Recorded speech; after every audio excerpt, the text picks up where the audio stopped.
Welcome to the College Investor Audio Show, where we talk about the biggest issues impacting millennial money, from student loan debt to side hustles to building wealth. We will show you how to get out of debt so that you can build real wealth for the future. Hey there, welcome to the show today. So glad you're here, and hopefully we can help you if you're in this situation. Or maybe you know somebody who is. Student loans and identity theft. What to do if someone took out loans in your name?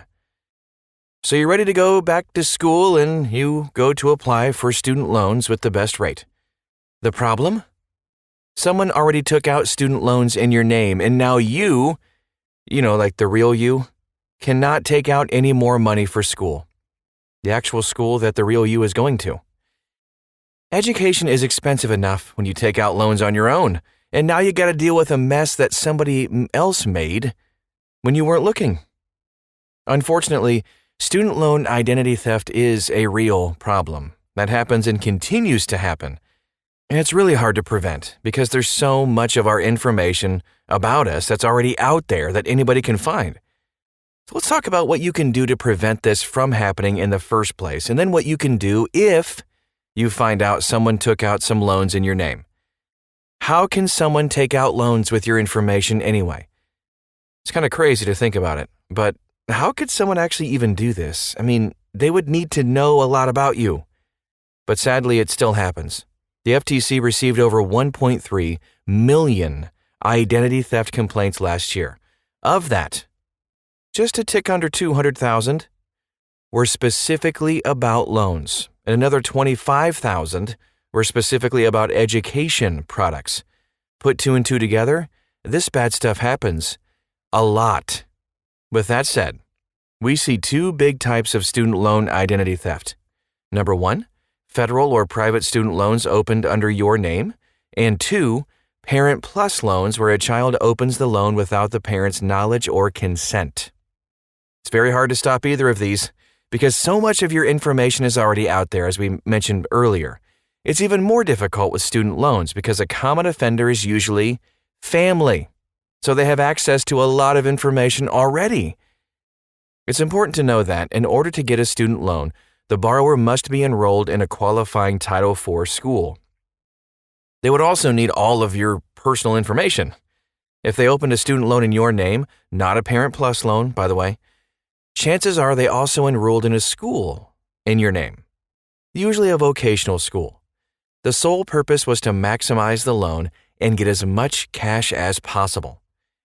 If your child forged your information to open a Parent Plus loan, we have an entire article devoted to this subject because it's a little bit trickier. You can see what to do if your child forged your name for a Parent Plus loan. We made the title of the article very easy. Just go to thecollegeinvestor.com, type that in, and you'll see it. Let's move on to what to do if your identity has already been used to take out student loans. Life happens. Sometimes these malicious people do, in fact, end up stealing other people's identities and pulling some stunts like taking out student loans. But it also begs a couple of questions. Why would somebody take out student loans if it's not in their name? Who wants to get a degree that's not in their name? The truth is, while federal loans are dispersed to students to use for educational expenses, these identity thieves can, in fact, take the money and use it for other purposes. So what can you do? Here's a quick outline of the steps you need to take immediately when you find out somebody took out student loans in your name.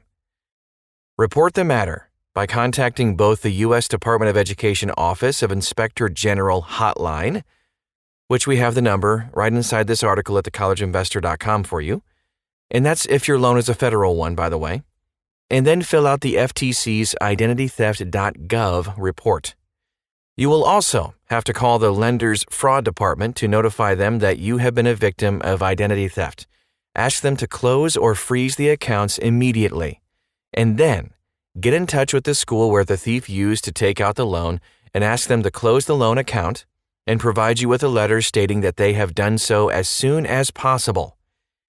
The next thing, call all 3 credit reporting agencies and request a free 90-day fraud alert.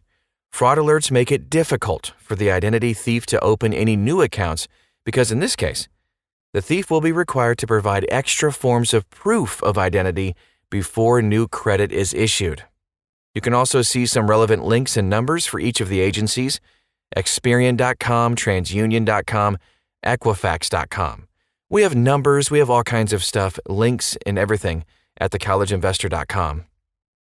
And then once you've taken all of these steps, you can choose to report the matter to your local police department as well. Just a quick note, the identitytheft.gov website has an excellent system that will create a personalized recovery plan based on the report you give.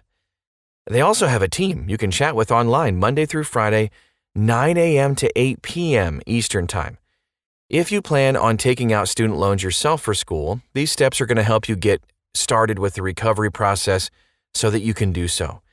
However, I know we realize that it could be a long journey of trying to clear your name and getting your credit straightened out. Although it is very grueling, I will encourage you to stay the course until it is all cleared up so you're not paying for someone else's mistake for the rest of your life. Now let's talk about 8 tips for protecting your identity so this doesn't happen ever again. It's never too early, and you can never be too cautious when it comes to protecting your identity from thieves. If you tend to use computers in public spaces like a library, make sure to sign out of all of your accounts, email, social media, everything. Another option is to use a VPN to protect your connection. Check out NordVPN and secure your computer and phone. NORD-VPN. On public computers, clear your browsing history after you are done to get rid of all the cookies and autofill mechanisms that might have been stored and store your sensitive information. And then when you apply for federal student loans, avoid services that promise to help you fill out the forms to save you time. There's also a rise in the number of scammy telemarketers who will call you asking to confirm your identity so that they can release a scholarship or grant to you. No, don't fall for it. In fact, you can call the FTC to report these scams at 1-877-FTC-HELP. You can apply for loans yourself right through the FAFSA.gov website. Never give your FSA PIN to anybody. This is a huge red flag, and we actually have an article devoted to this red flag at thecollegeinvestor.com. Make sure that if you need to get rid of any documents which have identifying information on them, such as your social security number and your home address, you shred those documents prior to discarding them. Be careful, and I know it's very convenient to have free Wi-Fi networks around, but be careful when you sign on to these, to not navigate to websites where your information can easily be stolen by hackers that are on the network, watching you. Always report your stolen or lost credit cards and identification cards to the police immediately. Report credit card loss or theft to your bank so that they can freeze the use of the card. Then, you can check your credit report regularly and immediately report any anomalies to the credit reporting agencies.